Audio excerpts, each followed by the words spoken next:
வணக்கம். உண்மையில் விண்கலங்களுக்குள் விண்வெளி வீரர்கள் நாம் நினைப்பதைப் போல் மிதப்பதில்லை என்று தெரியுமா? விண்கலங்களுக்குள் அவர்கள் மிதப்பதை நாம் பார்க்கும்போது அங்கு புவியீர்ப்பு விசை இல்லை, அதனால் அவர்கள் மிதக்கிறார்கள் என்பது போல் தெரிகிறது. ஆனால் பொதுவாக விண்கலங்கள் பறக்கும் 300 400 கிலோமீட்டர் உயரத்தில் புவியீர்ப்பு விசை பூமியில் இருப்பதில் 90% இருக்கத்தான் செய்கிறது. விண்கலம் பூமியை மணிக்கு 28,000 கிலோமீட்டர் வேகத்தில் சுற்றி வருகிறது. பூமியின் உருண்டை வடிவத்தால் அது விழும் ஒவ்வொரு முறையும் பூமி அதன் கீழே வளைகிறது. இதனால் விண்கலமும் அதன் உள்ளிருக்கும் விண் வீரரும் விழாமல் தப்பித்து கொண்டே இருக்கிறார்கள். விண்கலத்தின் வேகம் ஈர்ப்பு விசைக்கு சமமாக இருக்கிறது. உண்மையில் இது விண்கலத்தின் வேகத்திற்கும் புவியீர்ப்பு விசைக்கும் இடையிலான நடனம்.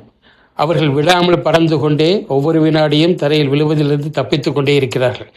இது ஜீரோ கிராவிட்டி இல்லை, மைக்ரோ கிராவிட்டி. அவர்கள் மிதக்கவில்லை, இடைவிடாமல் விழுந்து கொண்டே வேகத்தின் மூலம் தப்பித்து கொண்டே இருக்கிறார்கள். இது ஒரு மாயை போல தோன்றும் உண்மை. நன்றி, வணக்கம். பிடித்திருந்தால் லைக் செய்து சப்ஸ்கிரைப் செய்யுங்கள்.